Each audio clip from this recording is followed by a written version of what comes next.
ஒவ்வொரு நாளும் ஒரு வேத பகுதியை நம்ம தியானிக்கிறோம். இன்று சங்கீதம் 99:9.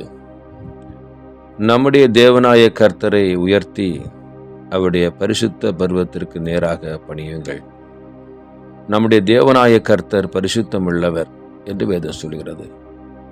நம்முடைய ஆண்டவர் பரிசுத்தமுள்ள தேவன். நாம் ஆராதிக்கிற தேவன் பரிசுத்தமுள்ளவர். நான் பரிசுத்தராய் இருக்கிறது போல நீங்களும் பரிசுத்தராய் இருக்க வேண்டும் என்று விரும்புகிற நல்ல ஆண்டவர். இந்த உலகத்தில் நம்முடைய ஆண்டவர் பரிசுத்தர் என்பதை எல்லாரும் அறிந்திருக்கிறாங்க.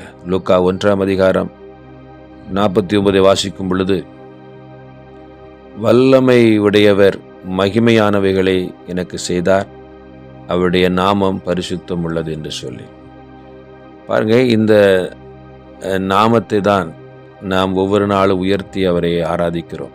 வேதம் சொல்கிறது பணிந்து கொண்டு என்று சொல்லி பார்க்கிறோம்.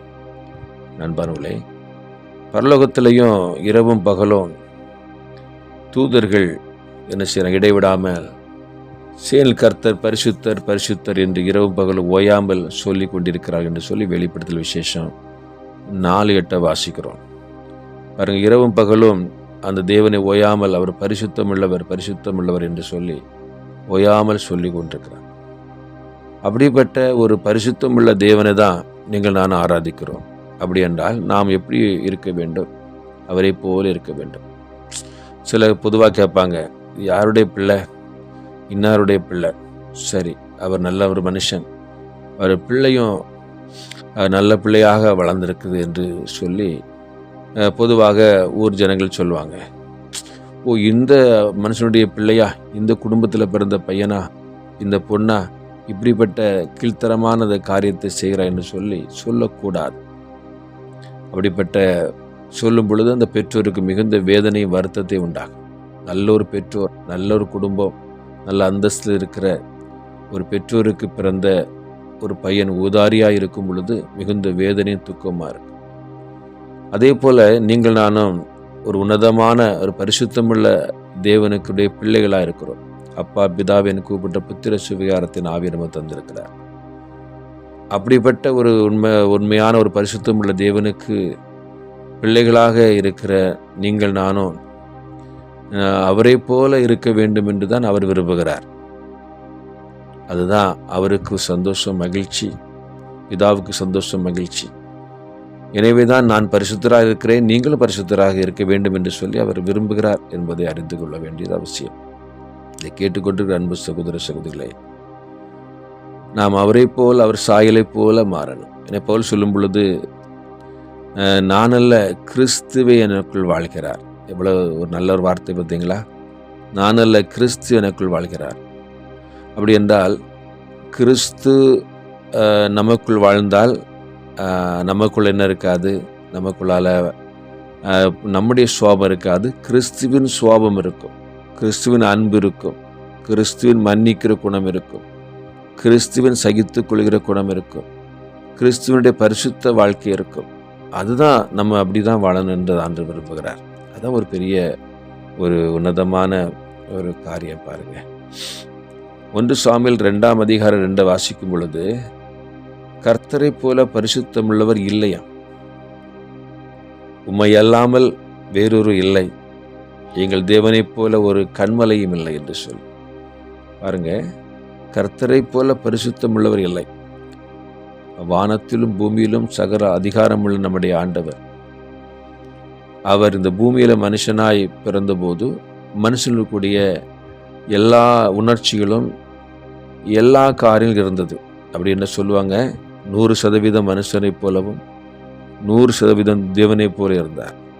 மனுஷனை போல இருக்கும் பொழுது நமக்கு இந்த உலகத்தில் இருக்கிற சத்துருடைய போராட்டங்கள், இச்சைகள், பாவங்கள், போராட்டங்கள், உலகத்தினுடைய ஆசைகள், இவைகள் எல்லாம் சிந்தைகளில் வரும். அதையெல்லாம் மேற்கொண்டு அந்த பரிசுத்தமாய் வாழ்ந்து இந்த பூமியில் அவர் காண்பித்தார் என்பது தான் அறிந்து கொள்ள வேண்டும். அப்படி என்றால் உங்களால் என்னாலையும் இந்த பூமியில் பரிசுத்தமாய் வாழ முடியாது என்பது அல்ல, வாழ முடியும். ஏன்னா இயேசு நமக்கு மாடலாக இருந்து இந்த உலகத்தில் வாழ்ந்தார். பிசாசை ஜெயித்தார், உலகத்தை ஜெயித்தார், பாவங்களை ஜெயித்தார், உலக மாமிச பிசாசுகளை ஜெயித்து பிதாடு வலது பக்கத்தில் இன்றைக்கு வீற்றிருக்கிறார். அப்படி என்றால் உங்களால் என்னாலையும் இந்த உலகத்தின் ஆசை, இச்சைகள், ஆடம்பரங்கள் இவைகளை ஜெயித்து வாழ்வது முடியும் என்பதை காண்பித்து சென்றிருக்கிறார். எனவேதான் நான் பரிசுத்தராய் இருக்கிறேன், நீங்களும் பரிசுத்தராய் இருக்க வேண்டும் என்று ஆண்டு விரும்புகிறார். எனவேதான் அவரை போல பரிசுத்த தேவன் ஒருவரும் இல்லை. சங்கீதம் 2:6 வாசிக்கும் பொழுது, நான் என்னுடைய பரிசுத்த பர்வதமாகிய சியோனிலே என்னுடைய ராஜ அபிஷேகம் பண்ணி வைத்தேன் என்று சொல்லி. பரிசுத்த பர்வதம்.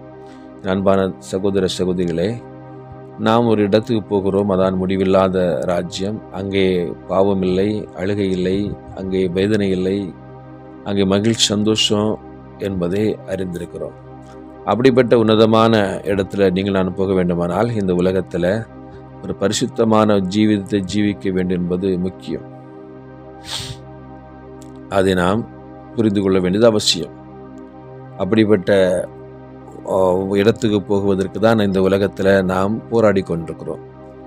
எனவே நமக்கு விரோதமாய் வருகிற எல்லா பாவ போராட்டங்களை எதிர்த்து நிற்பதற்கான பலனை ஆண்டவர் இயேசு கிறிஸ்து நம்ம தந்திருக்கிறார். எனவே தான் ஒரு தேற்றரவாளன் பரிசுத்த ஆவியை தந்திருக்கிறார். இந்த பரிசுத்த ஆவியானவர் சகல சத்தியத்தில் நடத்துவது மாத்திரமல்ல, நம்மளை பரிசுத்தமாய் வாழ்வதற்கும் உதவி செய்வார். அப்போ அவரை சார்ந்து கொண்டு நாம் செயல்படும் பொழுது இந்த உலகத்தில் நாம் பரிசுத்தமான ஒரு ஜீவியத்தை ஜீவிக்க முடியும் என்பதுதான் நீங்கள் நான் அறிந்திருக்கிற ஒரு உண்மை. எனவே அப்படிப்பட்ட ஒரு வாழ்க்கைக்கு நேராக நீங்கள் நானும் நம்மை அர்ப்பணிக்கும் பொழுது அவர் நமக்கு பரிசுத்தமாய் வாழ்வதற்கு உதவி செய்வார். என் அன்பான சகோதர சகோதரிகளே, இது தேவன் விரும்புகிற ஒரு நல்ல ஒரு காரியம். தேவன் விரும்புகிற இந்த காரியத்தை நாம் என்ன செய்யணும்? வாழ்வதற்கு அவருக்கு தான் உதவி கேட்கணும். ஏனென்றால் பரிசுத்தமாய் வாழ்ந்து காண்பித்து சென்றிருக்கிறார். எனவே அவரை சார்ந்து, அவருடைய வேத வசனங்களை, வார்த்தைகளை சார்ந்து, பரிசுத்தாவை சார்ந்து வாழ்வோமானால் இந்த உலகத்தில் நாம் பரிசுத்தமாய் வாழலாம், ஆண்டவருக்கு சாட்சியாய் வாழலாம். எனவே இதை கேட்டுக்கொண்டிருக்கிற அன்பு சகோதர சகோதரிகளே, நீங்கள் நானும் பரிசுத்தமாய் வாழ வேண்டும் என்று ஆண்டு விரும்புகிறார். அப்படிப்பட்ட வாழ்க்கை வாழ்கிறவர் மாத்திரம்தான் முடிவில்லா ராஜ்யத்தில் தேவனோடு வாழ முடியும், போக முடியும் என்கிறதை நம்ம அறிந்திருக்கிறபடினாலே எவ்வளவு துன்பங்கள், நெருக்கங்கள், போராட்டம் வந்தாலும், நம்ம சுற்றிலுமாக எது வந்தாலும், மற்றவர்கள் எவ்வளவு துன்மார்க்கம் நடந்தாலும் அதை பற்றியெல்லாம் கவலைப்படாதபடிக்கு நாம் பரிசுத்தமாக வாழ வேண்டும், நான் வாழ வேண்டும் என்று சொல்கிற சிந்தையோடு கூட வாழ்வோமானால் கர்த்தர் முடிவில்லா ராஜ்யத்தை நமக்கு தந்து ஆசீர்வதிப்பார். ஆமென். God bless you.